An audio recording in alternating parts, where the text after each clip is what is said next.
Hello, everyone. I'm Katy Gottardo, the Maerten curator of drawings at the Courtauld. And I'm here today with my colleague, Maarten Bassens, who I invite to, here you are. We are going to talk for the next hour, and we hope that you have some questions also for us at the end, which you can put in the chat. We're going to talk about Flemish drawings, and specifically Flemish drawings in the Courtauld collection. This is a project that we have been working on here at the Courtauld for a few years, actually a little bit over 10 years now. And it's a project that has involved several people, at least a couple of curators and a few scholars. And this project is basically motivated by a publication. We would like to publish the extent of the Flemish drawings collection in the near future, we hope possibly by the end of next year. And so during these years, we have involved and invited many scholars with their specialism on several artists who are represented in the collection to look at these drawings with us and trying to decipher things that we couldn't understand, find new evidence, new provenance. And so today we're going to present a little bit some of these discoveries or new understandings about our collection. And Maarten chose this wonderful title, Catering for All Tastes, which is a quote from actually from Anthony Blunt. And he was describing here Sir Robert Witt, from whom most or many of the Flemish drawings in the Courtauld come from. And I'll explain why this sentence, why this quote. I should also say explain the reason for this gorgeous drawing by Coxey here on the screen, which is like Maarten's and mine, my despair sometimes, with some of sort of the conundrums or secrets that this collection has revealed through the years, and some of which, we are sort of detecting little by little. And I want to take the opportunity here also to thank the scholars who tuned in with Maarten and myself a few weeks ago on an online seminar, a little bit like today, where we sort of tackled some of the anonymous or of unsecure attributions drawings in our collection. And so next slide, please. So here you see the collectors who donated from whom our Flemish drawings collection come from. Arthur Hamilton Lee on the left, from whom actually derived, or we received a few objects, but interestingly very few drawings. And in the context of the Flemish drawings collection, it's just one, an important drawing by Brogle. Next to him is Robert Witt, whom I mentioned earlier. And Robert Witt was a lawyer, and he really cared for a collection that he wanted to represent all European schools, and he had means, but not extended, not vast financial means. And therefore, what he collected was really more deeply, in the sense, many more drawings by different artists, really many artists in each school.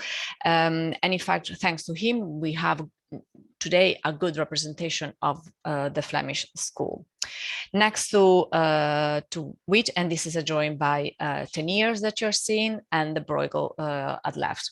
Next to which is Antoine Seiler, an aristocrat from Vienna, who lived in England for since the 30s and through the rest of his life, and who collected, unlike Witt, really just masterpieces, the most important drawings, the old masters that we have come from him. And he was very interested in Rubens, for example, and he wrote a PhD on the artist, and therefore he collected many of Rubens's drawings as well as paintings.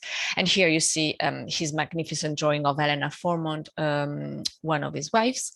And to the right, Anthony Blunt, whom I'm sure I don't need to introduce to anyone, a very known British art historian who had been also curator of the Royal Collection, and from whom come to us many decorative drawings or drawings for designs, like this one, which thanks to Maerten's research, we now know is not by Diepenbeck, but by Quellinus. And if we go to the next slide, we see here a beautiful picture, which is in the Courtauld as well, which shows a Robert Witt and his wife at the end over there by the window of their house. And all these green, beautiful walls that you see were the famous Witt boxes, in which Robert Witt and his wife Mary put together a reference library, a reference image library, which was really from cuttings from books or newspapers or photographs or postcards, and very often prints, which we have now actually taken from there and put in our print collection. And yeah, I would invite you just to read this beautiful sentence by Blunt, which really concisely explain what the aim of the Witt collection was. Next slide. Through this research, we managed to sort of clarify a few attributions, and here, out of 6 drawings, I can now tell you that out of 6 drawings that were once attributed to Francis Snyders, we have now just 1 drawing by him, which is the one at top left, because in fact the 2 others, very similar drawings of dogs, are no longer thought to be by him, but copies after his paintings.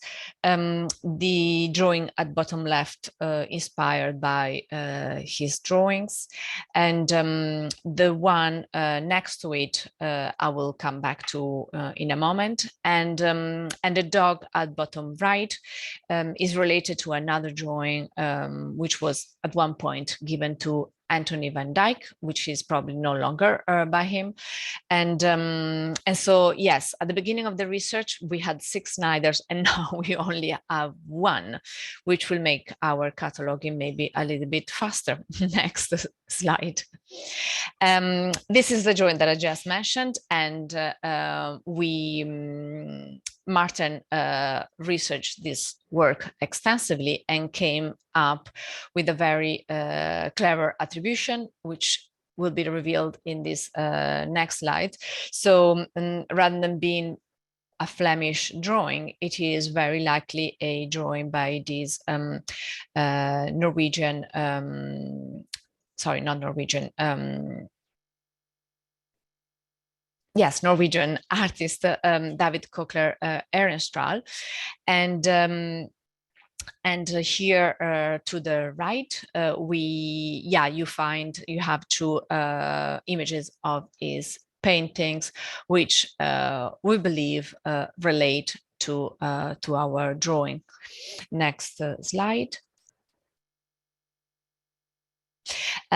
This work, which had always been given to Sebastian Ranks before, with with the title that you see there.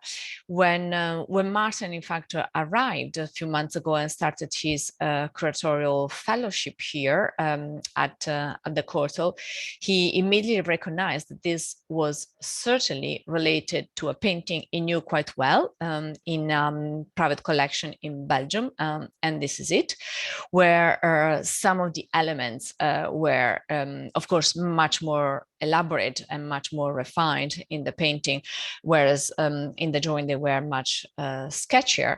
But you can see probably with the next slide really clearly the elements, and this is a painting that represents the four seasons. You see the four seasons most perfectly represented by the different details of fruit and vegetables in the foreground, and also between the at the top you see it clearly in the trees, where you go from winter to spring to summer to autumn leaves. And here you have the drawing and the painting near it, and so you can see very, very clearly that they are definitely preparatory, and but also how many changes occurred, of course, from the drawing to the final painting. And of course now we have adjusted the title, indicating that this represents the passing of the seasons. Next slide. This drawing was didn't pose a problem, if you want, of attribution, because in fact the name of the artist and the date is on the sheet, except that it would seem quite unlikely in relation to the dates that we know of this artist that he could have drawn this portrait at the age of 12, if we are to believe that Tansey was born in circa 1760. So as is, just to make it clear, if you can't really see it, but the drawing, yes, is dated bottom left 1772, whereas the sort of indicative birth date that we know of this artist is circa 1760. And so either we definitely need to find another attribution for it, in the sense that he may have been in fact the person who wrote this attribution on the sheet was mistaken. The reference you see there of an archival document up on top right indicates that actually he was baptized in 1746. So it becomes clear that the dating of this drawing makes sense. It would have had, therefore, at the time, more than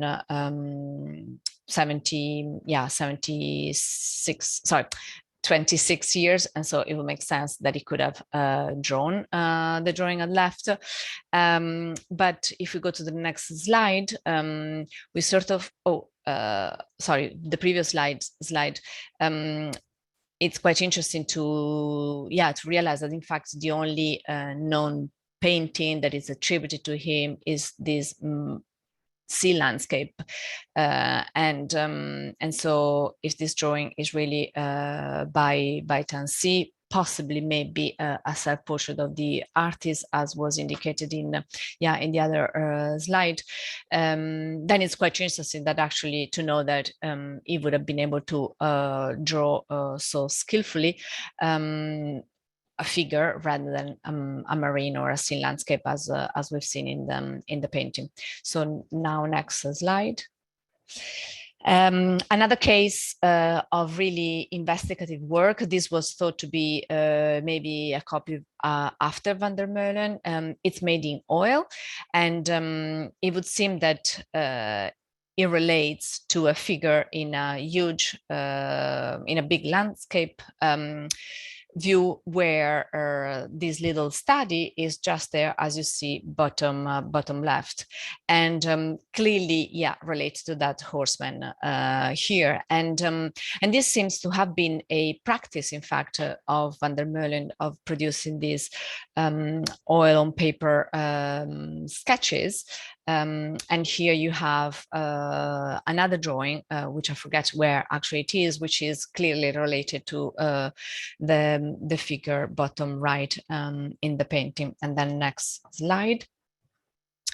And here I'm sort of showing here three drawings for which we knew they were clearly made for prints, but when we started cataloging, we had no idea which prints these were. There was no precise indication besides the one on the left with the title, whether these prints existed. And then through research, and again, thanks to Maerten, who researched the web extensively, bingo, he found all the prints for these three drawings that relate to these three drawings. So it was kind of a serendipitous moment to be able to precisely relate the drawings with their prints, and we'll be able to illustrate all of them in the catalog. And I think I've come to the end of my presentation. If we move to the next slide, perhaps. Yeah, here you go. So now I'm going to introduce Maerten, who is our Getty Paper Project Curatorial Fellow. For those of you who do not know, the Getty Foundation has funded in recent years several projects across the world, fostering really curatorship in the 21st century. And so these grants were given to institutions like the Courtauld, to given the possibility to new scholars, to young curators, to work on different projects related to the collections. And so we were very privileged and fortunate to have Maerten working with us since August 2020. And now over to you, Maerten. Thank you, Katie. I think you can hear me, can you? Okay, thank you, Katie. So also welcome from me. I'm going to talk about the exhibition that we now have at the Courtauld called Traces, Renaissance Drawings for Flemish Prints. Katie now just gave a small bit about all of the Flemish drawings which we have in the collection, and she gave examples of new attributions, new iconographical readings, new contextualization of pieces, and most of these research questions were solved during the pandemic. As Katie told you, I started in August 2020, and well, we were still in a period of lockdowns back then, so that's why a lot had to be done online with online research tools such as Google, for example, and also library catalogs, of course. But now I'm really happy to present you something which is completely different, another example of how we work with these old master drawings, and it's Traces, Renaissance Drawings for Flemish Prints. It's a display, or we put together a display, which showcases the aesthetically pleasing works of art, but we'll focus on the technical aspects of them. So what we're going to show you is the story of 16th century drawings, which were made to being transformed as working documents. The designs were being transformed into engravings and etchings. So that's what we're going to talk about now for the second bit. And my presentation can be divided into two different pieces. The first piece will be on the drawings themselves and how they relate to the prints, and we can call that Traces then. And the second part of my presentation is on Traces now, and it's specifically on how we conduct research on these drawings nowadays at the Courtauld. Now, if we talk about drawings, well, drawings are basically, it's a label that we use for works on paper, which have been created with specific techniques such as drawing with pen and brown ink, drawing with gouache or with brush, using chalks, all of that. So you can have everything basically, no, not everything, but a lot of things under the label of drawings. You can have sketches, you can have scribbles, you can have model drawings, you have working studies, and then you also have print designs.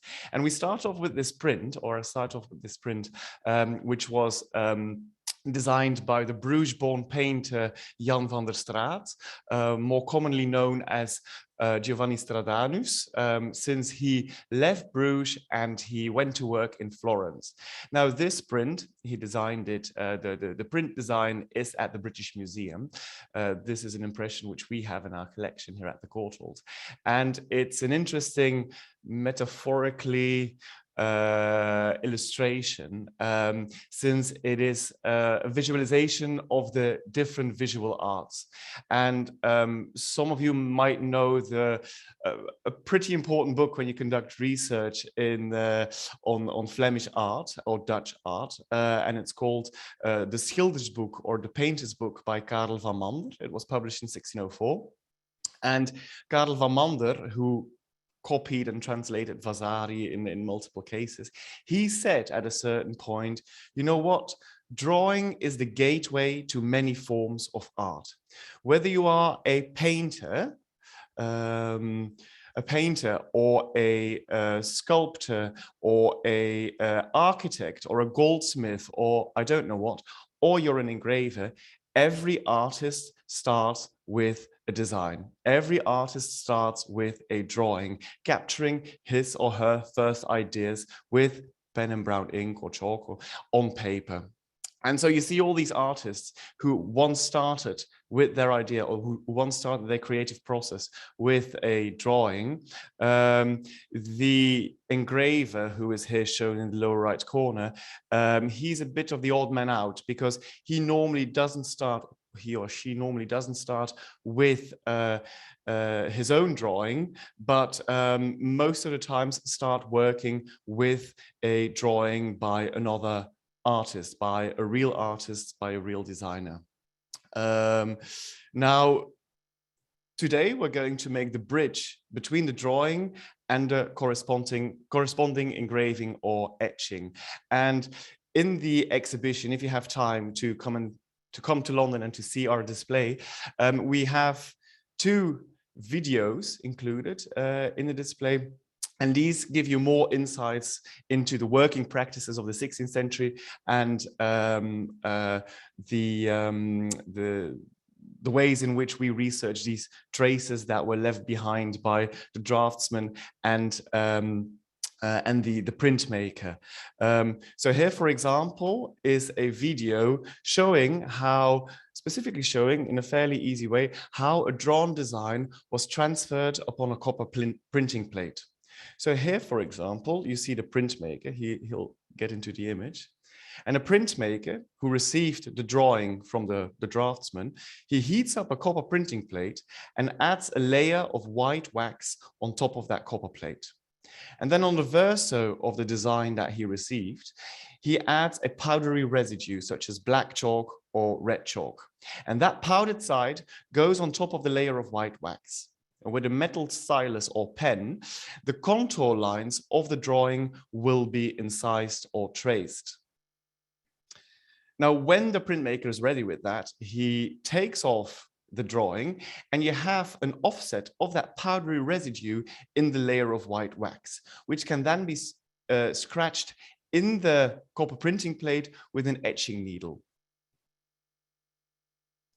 And once the whole thing is scratched into the copper plate, the wax is taken off, and then the real work can start. Engraving with a burin, which requires a very stable, a very experienced hand. So here you see the printmaker cutting out with a burin the incising the lines from the original composition. And that's basically how a copper printing plate is created.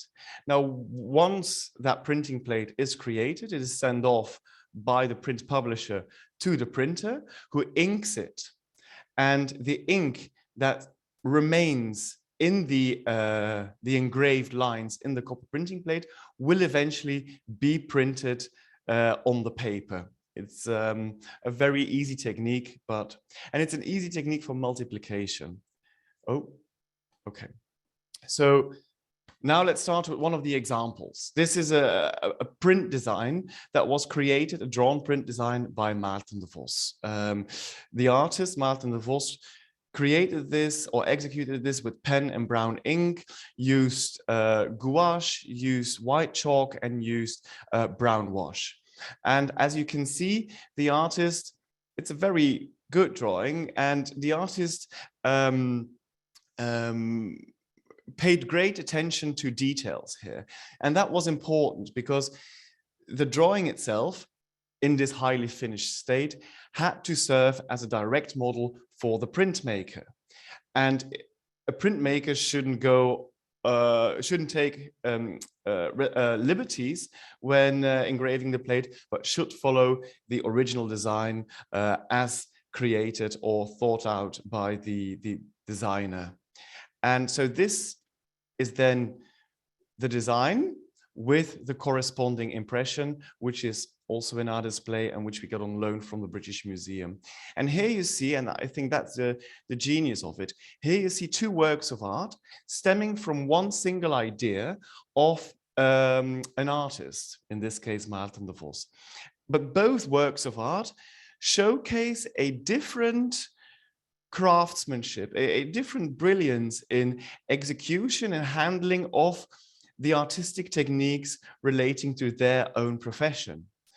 If we look to, for example, the sky, you see a clear difference in execution, and you see this is where the craftsmanship lies. As I said, for example, with the drawing by Maerten van Heemskerck, the sky is created with different tonalities or different shades of darkness. And if you start from left to right, on the left-hand side in the drawing, there is some water damage. So you could doubt whether the three dots or the three white orbs which are there, whether they are damaged in the sheet or whether it was envisioned like that by the artist. And in the corresponding engraving, which you have at the bottom, well, the detail which you have at the bottom, you see that they were really thought out or envisioned to be part of the sky. I added the Latin phrase, but maybe I think for most viewers that might be a bit too rusty. Let's have a look at the Bible verse which explains the whole thing. And there shall be signs in the sun and in the moon and in the stars, and upon the earth distress of nations with perplexity. The iconography of the drawing and the corresponding print has to do with the destruction of holy sites, and every destruction of a holy site, as recounted in the Bible, is preceded by an omen in the sky. And where Maerten van Heemskerck had to create this dark sky with brown wash and then different tonalities of brown wash, the engraver could only make use of finely engraved lines in order to create that darkness. And that's where the true craftsmanship of the engraver, who is in this case Hieronymus Wierix, that is where it comes into place. You see, with parallel lines, I'm not sure whether you can see my cursor, but with parallel lines, you do see how the darkness of the sky is created. But then for the lunar eclipse or the solar eclipse, even more darkness was needed, and then cross-hatching is applied. And with regard to those three white orbs, the only thing that is done is that the engraver put less pressure on his burin in order to create a lighter effect of those three white orbs. So that's with regard to the craftsmanship of creating the design and creating the corresponding print by the engraver. Now, Another drawing in the display is this magnificent piece by Pieter Bruegel the Elder, the fair at Hoboken. Hoboken, a small town near Antwerp in nowadays Belgium. At the time, it was a small village just outside of the city borders where lower taxes were imposed on beer, beer, I would say, alcoholic beverages. So on patron saints' feast days, a lot of citizens from Antwerp went to Hoboken to see the carnivals, which were more lavish and, well, one can say more drunk and a bit wilder than they would be in the city. And if you look at Bruegel's design, for example, you do see in the back, you do see a procession entering the church again, having had a procession. And then you see specific things which took place during the carnival, like dancing, lavishly drinking, archery contests, and other games. But the craftsmanship of Bruegel, where, for example, I just spoke of the great attention by Maerten van Heemskerck by applying tonalities of darkness with brown wash. Brogle doesn't use that. He has a different écriture, a different style of penmanship, where he uses small scribbles and dots and lines to create different textures, to create depth in his drawing. And although the drawing is completely filled with fine details, every detail works on itself or as a standalone pictorial motive, as to say. Now, this drawing was turned into a print by Frans Hogenberg in Etche. So here you see the corresponding print. And again, so all these details which Bruegel initially envisioned found their place in the corresponding print, with some minor differences, but not a lot. It's like the cross in the procession, and that's about it. But what is also interesting with this example is that this print, this etching by Hogenberg, so this fair at Hoboken, is one of the longest printed prints after an original design by Brogle. So a copper printing plate is created, and it's not because a draftsman or a print publisher or an engraver dies that they stop printing the plate. Most of the times, these copper printing plates remain in the possession of the print publisher. When the print publisher died, the plates were sold on the open market, and a new print publisher acquired it and kept on printing the thing because, well, it was a very commercial business and you could make money of it. For example, if you look here, you do see 4 states of the original composition. So all of these images at the bottom all represents impressions from Bruegel's original copper printing plate. And as you see, the impression which we have at the Courtauld is a first state. I'm getting back to that later, which was created it was printed around 1559, 1560, when the copper plate was just finished. But then after a while, so it was published by Bartholomeus de Montpere, or de Montpere. After a while, the Montpere dies, and the plate ends up in the collection of another print publisher. We're here now in the third state, 1640. What is the difference in states? You can already see it when changes are made to the copper printing plate. So, for example, when the plate ends up, the copper printing plate ends up with another print publisher, it often happens that the name of the previous print publisher is polished out from the plate and a new name is added. And these changes, these adjustments which occur willingly in the plate, well, if you then print the plate again, you will get a different result, a different impression. That's what we call a difference in states.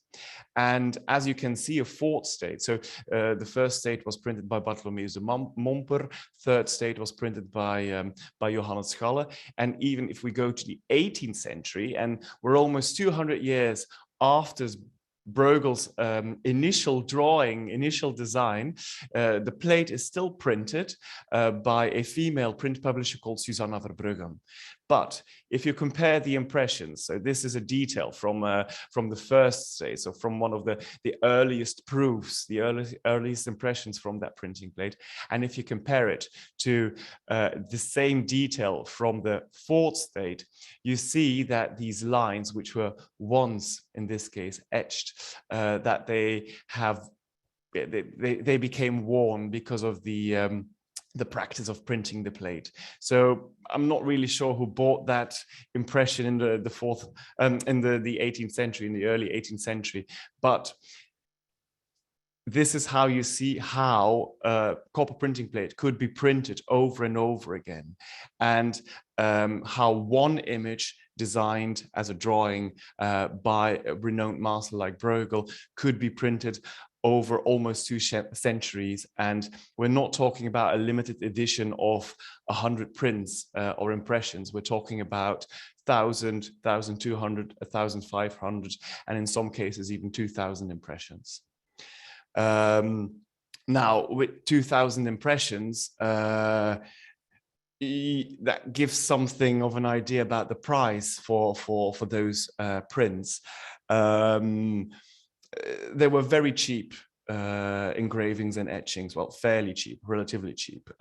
One impression at the time of Bruegel was roughly, and now follow me, is roughly the day salary of an unschooled laborer in the city. So it's fairly cheap, but also keep in mind that these prints on paper are easy to transport. You can send them as a letter, as to say. So the dispersal of pictorial ideas or motives is fairly easy through the means of prints. And that's why this third example, which is represented in the traces display, is so interesting. Pieter Bruegel the Elder, whom we just saw as the creator of the fair at Hoboken, Pieter Bruegel the Elder, in 1552, 1554, he traveled to Italy. And you have to imagine an artist who came from Antwerp and who traveled to Italy. Antwerp, and by extension, what I would call the southern Netherlands, so Belgium, is pretty flat.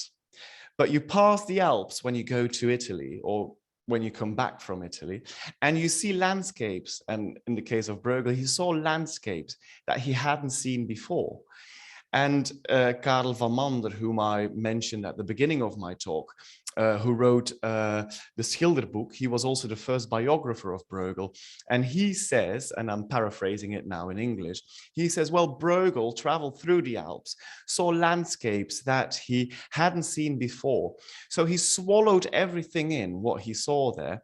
And once returned to Antwerp, or once back in Antwerp, he spat everything out on canvases and panels. Now, this drawing, here attributed to the master of the mountain landscapes, was for a very long time regarded as original work by Pieter Bruegel the Elder, and original as in Peter was traveling through the Alps and made this this drawing after life. Now, in the 1990s, it became clear that this drawing and the group to which this drawing belongs, there are more of these drawings with panoramic landscapes, that these drawings, that they cannot be by Bruegel, for the simple reason that the watermark, which can be found in some of these drawings, post-dates Bruegel's death. So Bruegel passed away in 1569, and the watermarks in the paper date from roughly 1590. So Bruegel cannot have created this. To go back to that thing with prints, or to the idea, the phenomenon of prints, this drawing which we show, the artist, who we don't know, the master of the mountain landscapes, has copied elements from 4 drawings that were originally designed by Bruegel. So let's have a closer look, maybe. You have the drawing in the middle, and then 4 prints which were created after original designs by Bruegel. The artist of our drawing, the master of the mountain landscapes, had a look at these prints and chose very specific elements and constructed a whole new landscape including motifs that he had borrowed, recycled, copied from Bruegel's prints.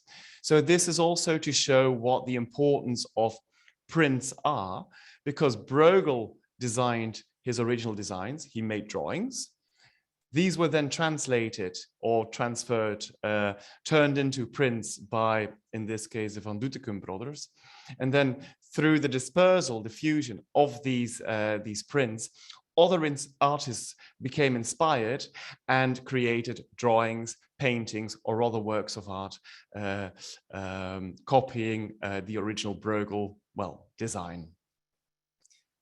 Now, this is the second part. Let's start with the second part of my talk, and that has to do with how we conduct research nowadays on these drawings, because I have to explain where the name traces also comes from. Here on the left, you see the VSC 8000, which is a machine, a research device, which the Courtauld acquired in the course of 2021. And it's a device which is used by customs officers to authenticate official documents, such as passports, such as banknotes or IDs. And the techniques that are used within that thing. So on the right, you saw a video. Let's put it on again. You see lamps, different ways of lighting the drawing. You can use transmitted light with light falling through the sheet. You can use raking light, so light coming sideways on the drawing. You see infrared, ultraviolet light. And the use of these techniques, which we use for our research on the drawings, give us new insights in these drawings. So the techniques that can be used nowadays for the authentication of passports and banknotes can also be used on drawings. And for traces, for the traces display, and also for the Flemish drawings catalogue, we use this device to conduct research and to find the well-hidden traces, as to say, the secrets hidden within these works of art that give us insights into the working methods of the artists. So let's go to some examples. For example, this drawing, again, Jan van der Straat, Stradanus. Jan van der Straat, Bruges-born painter, went to Florence, became Stradanus, worked for the Grand Duke Cosimo de' Medici. And he was commissioned to design a series of tapestries. And this is one of the designs that was made for that tapestry series. But eventually, the tapestry series, only few tapestries would be woven after these designs. And Jan van der Straat, who was in Florence, well, I think he could easily recycle these designs. And instead of remaining tapestry designs, he created print designs. And these print designs were sent to Antwerp. And in Antwerp, they were engraved by Philip Schaller and included in a print series of roughly 110 or 120 engravings depicting scenes of hunting, fishing, fowling, and all of that. And here you see, for example, fishing with square nets in the River Arno. That with regard to the iconography and the context of it. But if we conduct research on these drawings, as you already see, so the sheet, let's have a look here. If you use transmitted light, so light comes from the back of the drawing, you see very easily that the artist kept on working on and reworking his original design. So at a certain point, I presume, it's very hypothetical, of course, but Van der Straat wasn't too happy with his design. And in order to change it, he cut out a piece of paper and replaced it with another piece of paper and made the design as he wanted to have it. So this is already fairly easy. It's not changing the world that much, or not even the world of art history. But then if you use these techniques, so for example, you can also see that the artist cut out a piece of paper when we use raking light, so light coming from the side. But if we use infrared on the same element, infrared, what does infrared do? It has long wavelengths, sorry, that's light with long wavelengths, and it will make most of the inks and materials invisible, as to say, but materials which contain carbon, such as black chalk or charcoal, will still remain visible. So, for example, if we, from the same element, if we look at it under infrared, here you see an underdrawing by the artist in black chalk. And the interesting thing is, and I think you can see it fairly easily, is that the positioning of the river god was initially different. So the positioning of the river god was changed in this whole creative process. So it's not only cutting out and replacing a piece of paper, it's also changing the underdrawing and covering it up with body color, white body color, and other types of wash. So here you see the working and overworking and reworking Jan van der Stratz.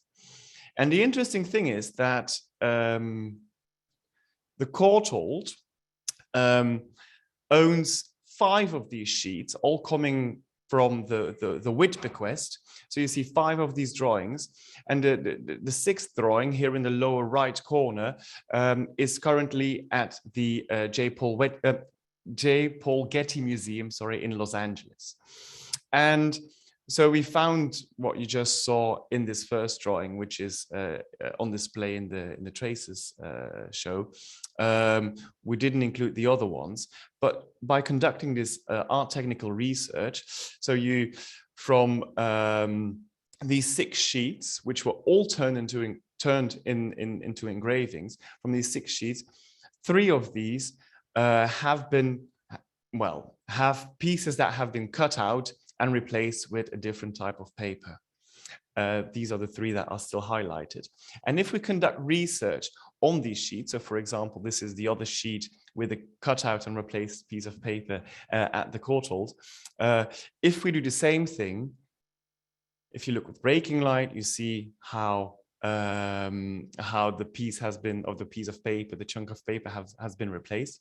And if you use infrared, you clearly see how the artist had envisioned a different positioning of the cornucopia, which in the end is now turned to the ground. So again, a different type or a different composition in the underdrawing. And we were in contact with the people from the J. Paul Getty Museum. They also conducted research with infrared, and they had the exact same phenomenon. So you do have an artist who keeps on working and working and working.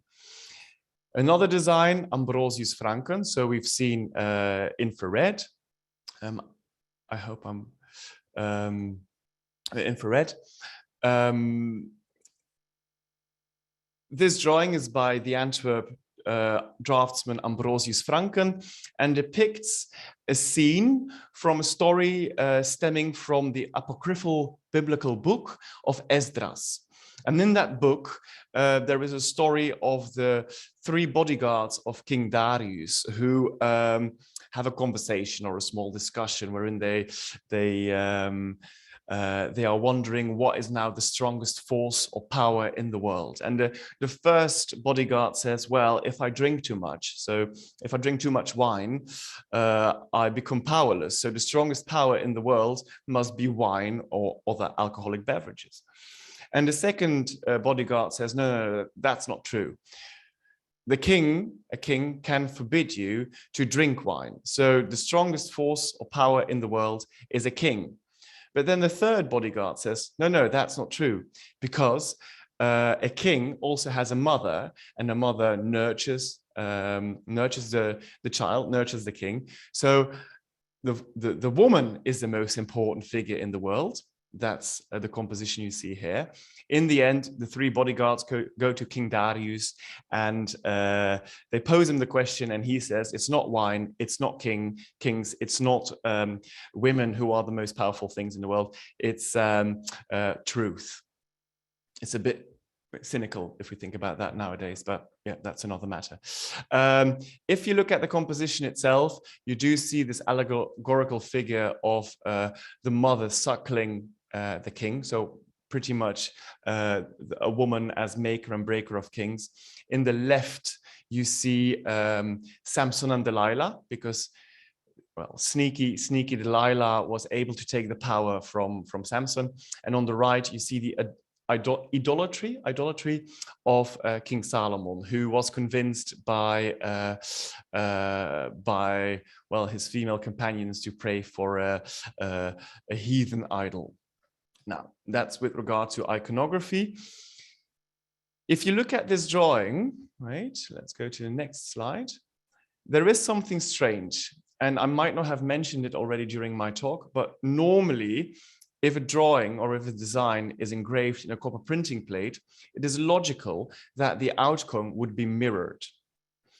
Here, both the design, so both the drawing and the corresponding print are in the same direction. So there should be an intermediate phase.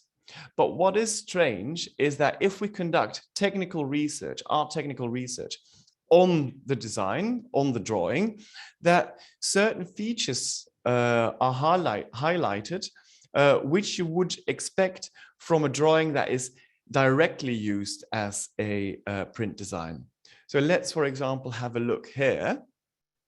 So what I wanted to show you with different techniques is here in the back, well, what is drawn in against the horizon at the end of the drawing, well, in the depth, has now faded, but it was executed in a brown wash, which is now more faded. If you look at the drawing under ultraviolet light, which is pretty much the same as a black light if you go out dancing, some certain features pop up, and here you see more clearly that houses were included in the back, in the skyline of the drawing, and also the clouds of smoke, for example.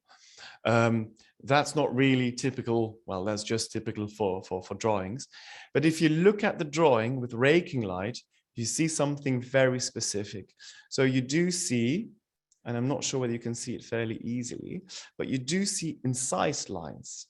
Remember that video which we just saw, where the printmaker traces the contours of the drawing with a metal pen or stylus? Well, that technique leaves incised lines, scratches in the paper. And that's what you can see even more clearly when we use raking light on the drawing with infrared. So with this technique, with infrared, we make the inks invisible. And with raking light, you cast some sort of shadow over the sheet of paper. So you do get a clear insight into the topography of the sheet of paper.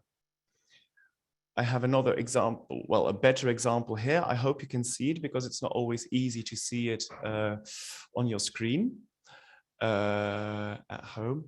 So what you see here in this detail are not the lines that were drawn, but these are the incised lines, the scratches that were left behind by the printmaker when transferring the drawn design onto the copper printing plate.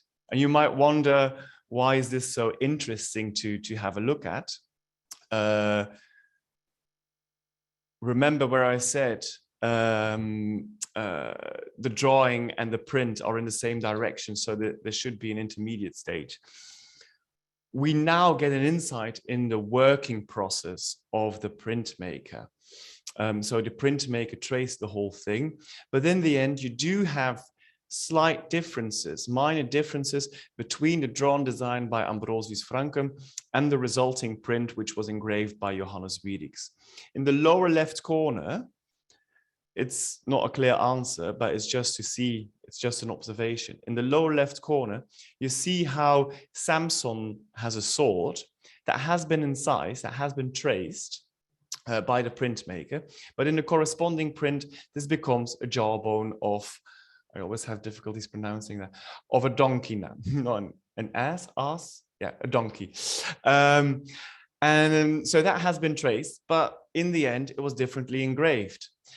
If you look at the scepter, for example, the scepter is not traced by the printmaker. And you do see a difference in the resulting engraved scepter.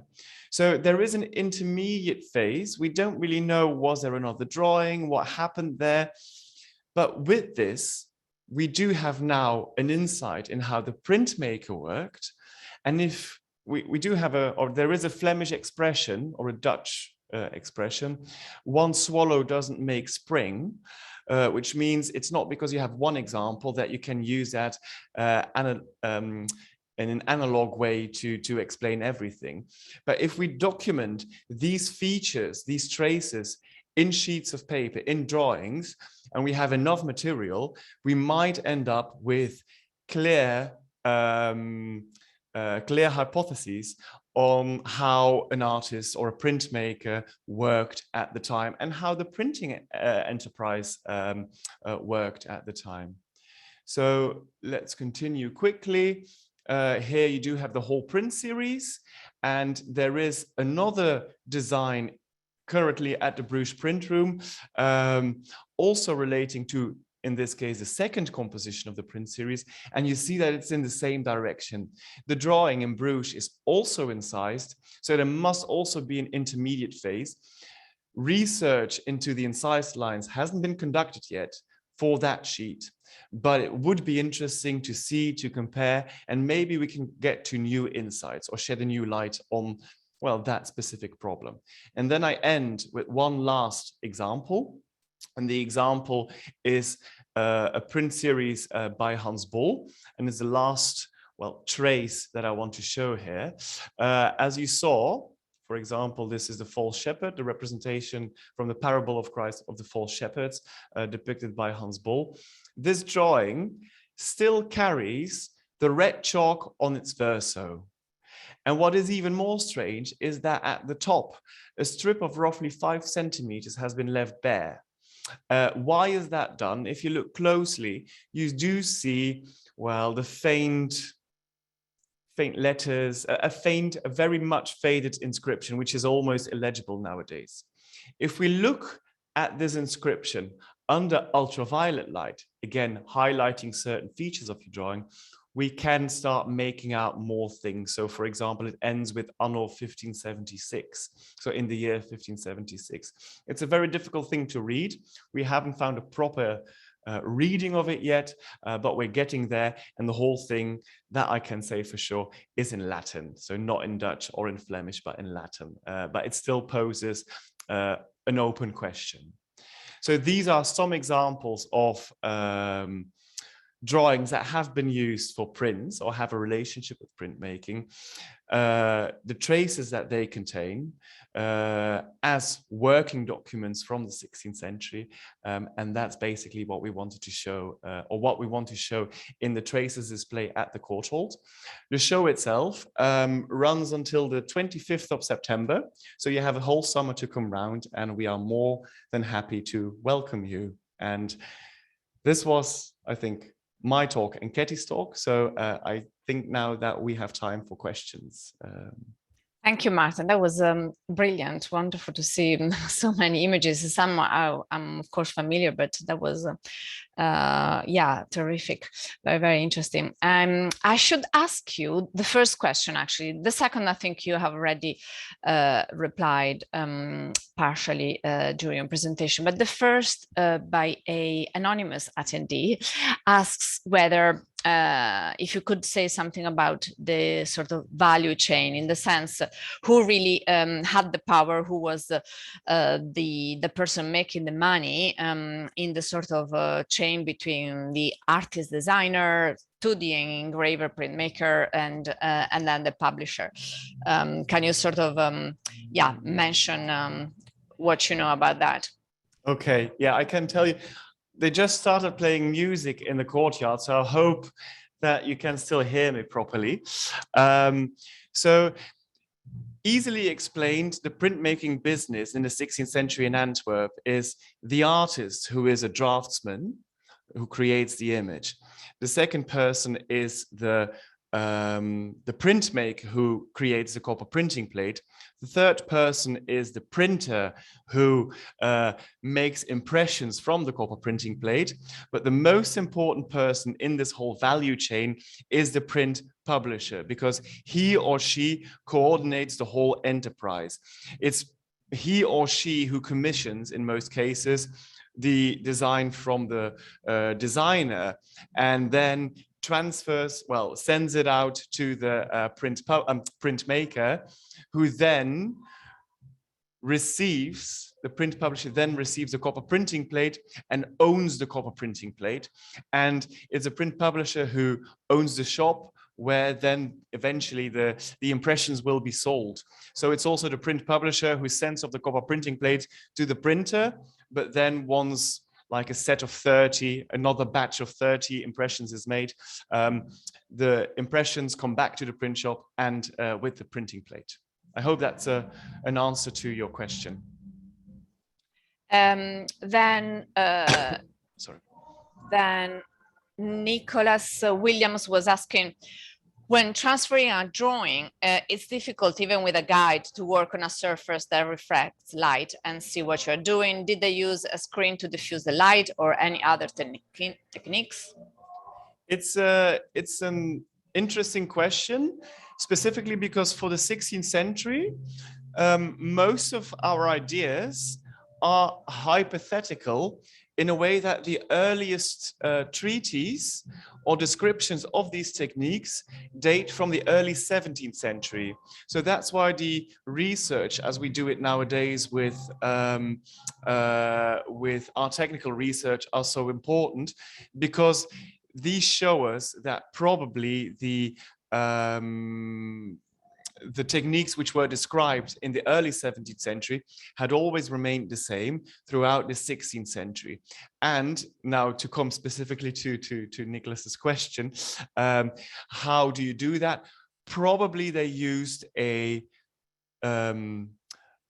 cloth of textile, as they did it throughout, well, even in the 19th century, you do have depictions of, if you use a sheet, a textile sheet, a white sheet, it will give you a different diffusion of light, and that's how you can more easily work with your copper printing plate and handle your burin and do all of that. I hope that's a response to Nicholas's question. I'm going to answer the question from Mauro Warshaw, which by mistake I then deleted from the chat, but Mauro was asking which institutions in the US use the VSC, and we know the Harvard Art Museums have it. Actually, I think they were the first to have it. And then now the Getty Museum has it as well. So those two institutions for sure, but maybe in the meantime, others have also acquired it. Another question, which would probably, yeah, maybe the last, a question on the inscription. The anonymous attendee says, a fascinating tester on the last page. So a question on the inscription to describe whether that inscription would be manually carved onto the plate after the drawing had been transferred, ? And whether there were specialists in engraving text, in mirror writing, separate to the other engravers. It's a phenomenal question. It's a very interesting question, and I have been working on that for my PhD research quite a lot. And it is a very complex answer because it needs a lot of nuance. It's not as straightforward as one would expect it to be.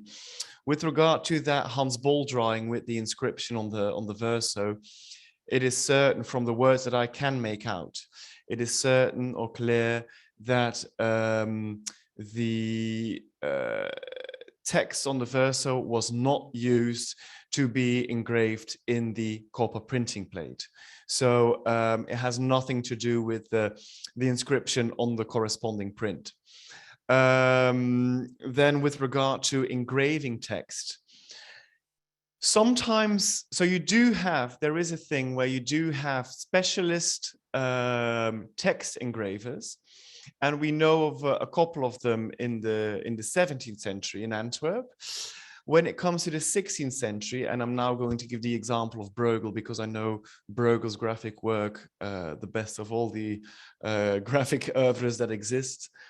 Well, I'm not really sure whether that has been done by specialist engravers, because in a lot of instances with certain Bruegel prints, you'll see that mistakes have been made. And I'm not talking about the mistakes against Latin or something. It's really like sometimes that they are missing, they forgot to include a certain letter or character, and they have to include it afterwards. So then they do very strange things where they put a letter I on top of a word, or they include it in different ways. So sometimes you had specialists in engraving texts, and sometimes you had the engraver for the whole composition who also did the text itself. I think that's... Yeah, that's great. Well, thank you. Thank you, everyone. Yeah, if you had any more question, I think that the London Art Week would be happy to sort of forward them to us. It was terrific to be able to, to talk to you all about our collection here at the Courtauld, and then all the research that Maerten has done on this collection. So thank you for listening in. It was it was a real privilege, and thank you for your time. Thank you, and do come around to the Courtauld. And come to see the show if you can. Yes, if you're in London. Bye. Okay, bye. Bye-bye.